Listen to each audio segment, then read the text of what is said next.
Bonjour et bienvenue chez Efficience. Aujourd'hui, on vous parle de la proxémie.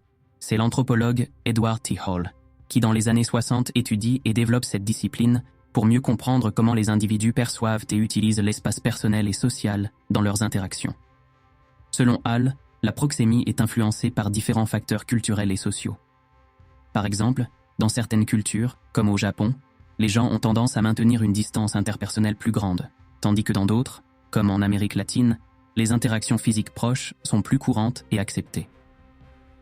Une étude de l'Université de Californie a révélé que les Américains maintiennent généralement une distance personnelle d'environ 120 cm, tandis que les Argentins se sentent à l'aise avec une distance de seulement 76 cm.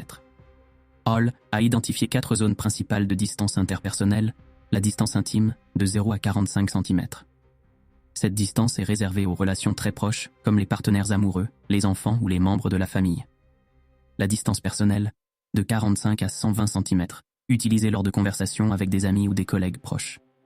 La distance sociale, de 1,20 m à 3,50 m, adaptée aux interactions professionnelles ou aux rencontres avec des connaissances moins proches. La distance publique, au-delà de 3,50 m. Employée pour les discours publics ou les situations où une distance physique plus grande est nécessaire.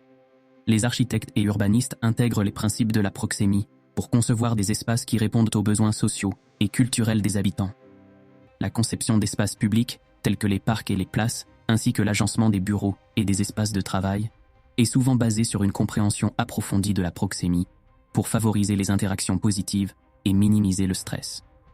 Il a été prouvé que dans les contextes professionnels, la productivité des employés peut augmenter jusqu'à 20% lorsque les espaces de travail sont conçus en tenant compte des principes de la proxémie. Les concepteurs de jeux vidéo et les développeurs d'applications de réalité virtuelle utilisent aussi la proxémie pour créer des environnements immersifs qui respectent les distances interpersonnelles naturelles des utilisateurs, améliorant ainsi l'expérience utilisateur. En psychologie, les troubles anxieux, comme l'agoraphobie, peuvent être étudiés à travers le prisme de la proxémie, car les individus atteints de ces troubles peuvent avoir des réponses exacerbées à la proximité des autres. En conclusion, la proxémie nous invite à réfléchir sur la manière dont nous nous connectons les uns aux autres et sur l'importance de l'espace dans nos vies quotidiennes. Dites-nous en commentaire dans quel contexte la proxémie a-t-elle le plus d'influence sur vous, et on vous dit à bientôt pour une nouvelle vidéo.